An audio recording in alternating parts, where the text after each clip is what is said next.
Someone who knows about the Democrats' lawfare all too well is President Trump's attorney, Alina Habba, and she joins me now. Alina, thanks for joining us on this Thanksgiving Eve. Welcome back to Prime News. Great to see you. Great to see you, Jen. You know, it's interesting when you look at the legacy media and how they're speaking of this Jack Smith, saying he's apolitical, he's so highly respected, he's the perfect person for this role. He's clearly not impartial from what we're seeing, and it's amazing if this is who they think is supposedly impartial. It's like they're not trying to hide it anymore. What do you make of his wife producing Michelle Obama's documentary and then donating to Joe Biden's 2020 campaign? Yeah, she not only donated once, she donated twice. Let's be clear.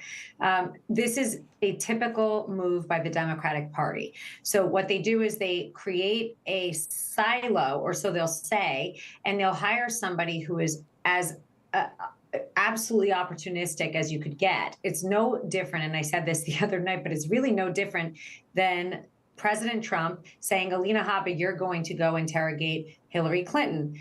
Everybody in the country would go crazy. That's what they do. They pick these people that are partisan. They are not bipartisan. They should be. And of course, you have to remember one thing legally. We cannot remove these special counsel. The attorney general has to remove the special counsel. So really, they're under their purview. So if you think Merrick Garland, who did the Mar-a-Lago raid, who approved the subpoenas, is going to now remove this gentleman, I highly doubt it. This is the problem we get into. This is why it's important that we ruled against the House.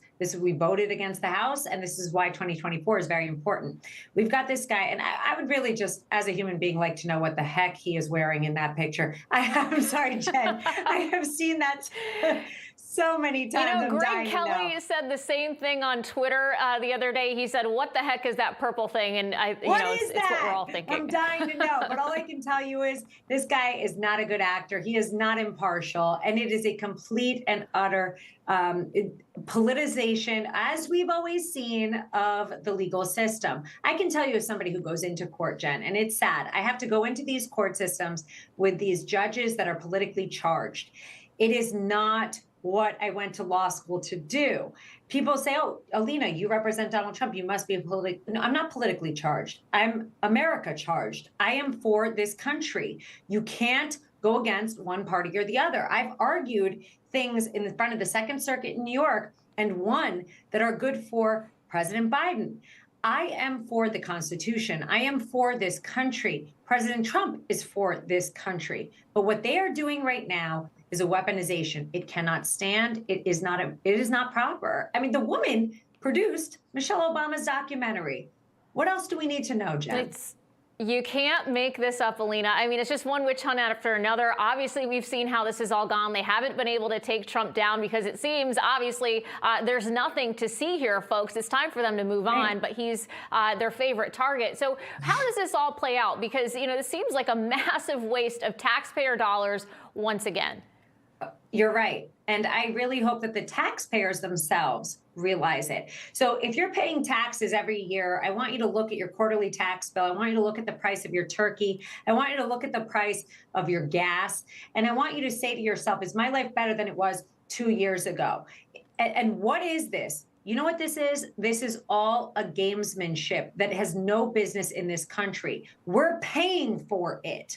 It shouldn't be. So let's take politics out of this, put America first, which I strongly believe in, which President Trump strongly believes in, and let's move forward. I think the country generally, and I know myself, I am sick and tired of hearing about politics and politicking. It is time to talk about the American people. We are sick and tired of hearing about what side you're on. We're sick and tired of having to do Thanksgiving dinner and having fights with our family. There was a point in this country where that didn't happen. We all sat together, we all were cooperative, and we listened to different perspectives. But at the end of the day, we weren't taking action the way that we are now. It is un-American, it's unconstitutional. I am begging the American people to pay attention, go to the polls, take your chance on whoever it is you believe on, even if it's not the person that you believed in before, because the country is going to hell. That's the truth. And I can't stand it. You're absolutely right.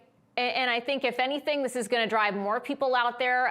People out there who support President Trump, they are fiercely protective of him. And when they see things like this happening, that only drives them out further.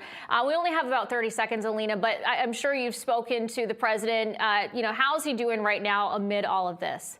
He's great, Jen. He's a fighter. And understand that we had to hold him back from announcing because he is so eager to make a change in this country. And when he did announce, it was his decision. And he truly, truly, truly is doing this against his own interests. That's the best I can say. Look at how much he is attacked. And he knew that when he announced, him and Melania, who I love as well, would know that this was going to put them even further into the target of the American people and the Democrats. But guess what? There are a tremendous amount, more than them, that support the country, the Constitution, and the bedrock of America. And that is why he ran again. His life would have been perfect if he didn't, but he's fighting for us. And you know what? So am I. And I'm proud of him. I'm proud to stand with him. Well, we certainly appreciate you both. Alina Habba, thanks again for taking time, and happy Thanksgiving to you and to your family. Thank you. You too.